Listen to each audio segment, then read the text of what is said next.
A textual issue from Matthew 6 verse 4, Matthew 6 verse 6, and Matthew 6 verse 18. Welcome back to Biblical Greek Tidbits. This is the 39th numbered video in this YouTube series. There are two unnumbered videos, What Biblical Greek Tidbits is All About, and Welcome to Biblical Greek Tidbits, that introduce the ideas behind this series. I suggest watching these two videos before watching later numbered videos.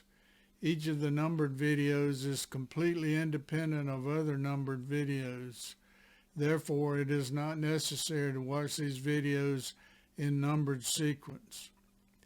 In this presentation, we take a brief look at a textual issue from the Gospel of Matthew, chapter 6, verses 4, 6, and 18. As we look at this textual issue, we will also take a look at Appendix 1 of the Nestle-Aland Critical Greek New Testament. Before we begin the main discussion, we'll look first at the following list of references used in the preparation of this presentation. Here's a list of references used in the preparation of this video. If you want to take a closer look, please pause the video. Matthew 6, verse 4, from the Nestle-Aland Critical Text, edition 28, reference 1. Apos e su e elei masini endokrypto ke apatir su avlebon endokrypto apodosis. ESV English translation, so that your giving may be in secret, and your Father who sees in secret will reward you. From the Textus Receptus, Stephanus 1550 edition, reference 3. Apos isu e elei masini endokrypto ke apatir su avlepon endokrypto aftos apodosis endophanero. KJV English translation, that thine alms may be in secret, and thy Father which seeth in secret himself shall reward thee openly.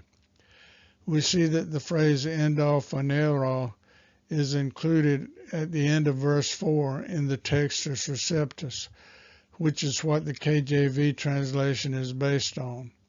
Note, the word aftos, himself, is also included in the Textus Receptus in verse 4, but this is not relevant to our discussion.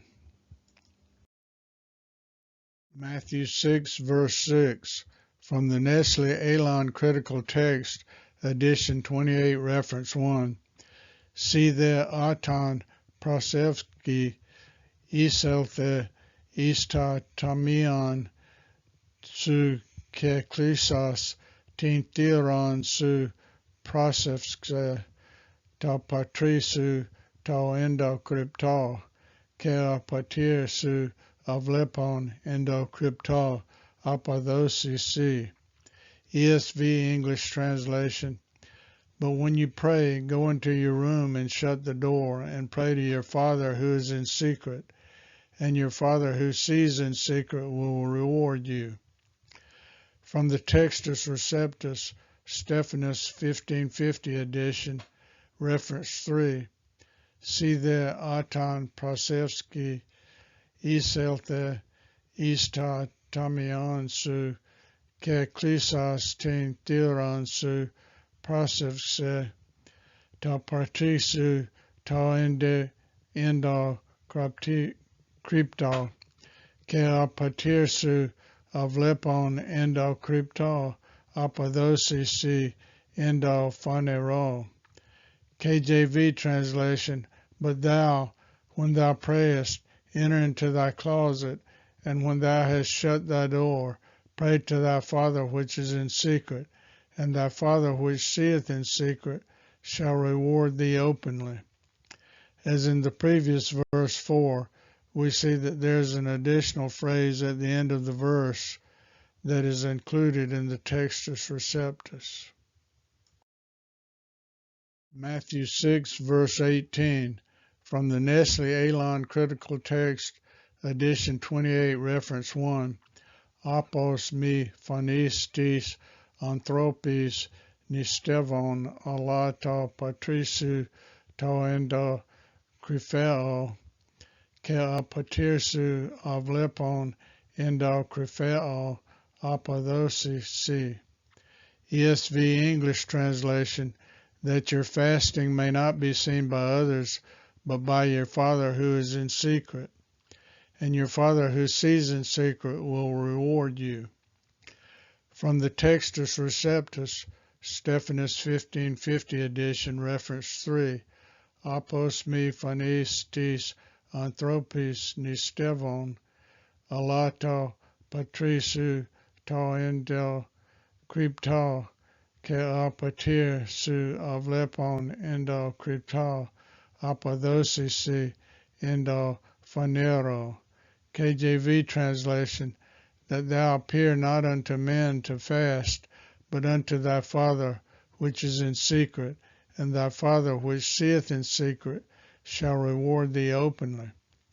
As in the previous verses 4 and 6, we see that there is an additional phrase at the end of the verse that is included in the textus receptus.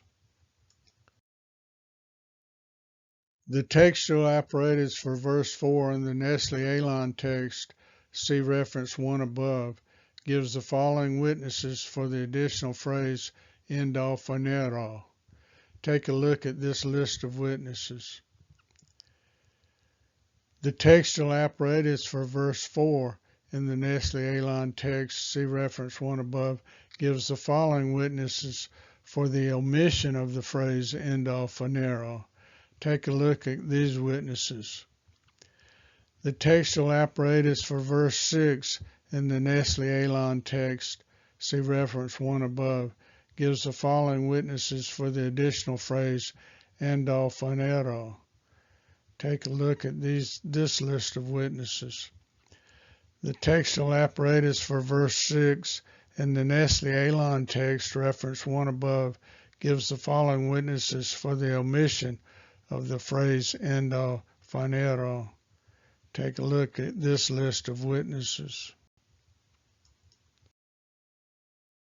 The textual apparatus for verse 18 in the Nestle-Aland text is a so-called negative apparatus. A negative apparatus is given for variants that are not considered to be substantive. It is given for variants which are cited mainly for their relevance to the history of the text or its interpretation. See the discussion in the introduction of reference 1, pages 55 and 56. Only the evidence against the text is shown for negative apparatus. The evidence for inclusion of the phrase endo phanero in verse 18 is, take a look at these witnesses. We will not discuss the symbols used for these witnesses. All symbols are defined in the introduction to the 28th edition of the Nestle-Aland text. You may wonder why the 5th century uncials A and C, two of the 4 oldest manuscripts of the Greek New Testament, do not show up in the apparatus for these verses for the variant endo phanero. The reason for this is that these uncials do not include the verses under discussion. You can see this by looking at Appendix 1 of Reference 1, which gives the content and excluded content of each of the manuscripts listed there. We see that Matthew 1, verse 1 through Matthew 25, verse 6 is missing from Codex A. Also, we see that Matthew 5, verse 15 through Matthew 7, verse 5 is missing from Codex C. Note, there are a total of 4 appendices, appendices 1 through 4, at the back of reference 1. According to Philip Comfort, see reference 9, the added phrase endo funero, openly or in the open, in verses 4 and 6 of chapter 6 of Matthew was probably created to give symmetrical, antithetical balance to the expression endo crypto, secretly. Had it originally been in the text, there's no good way to explain its omission in so many early and diverse witnesses.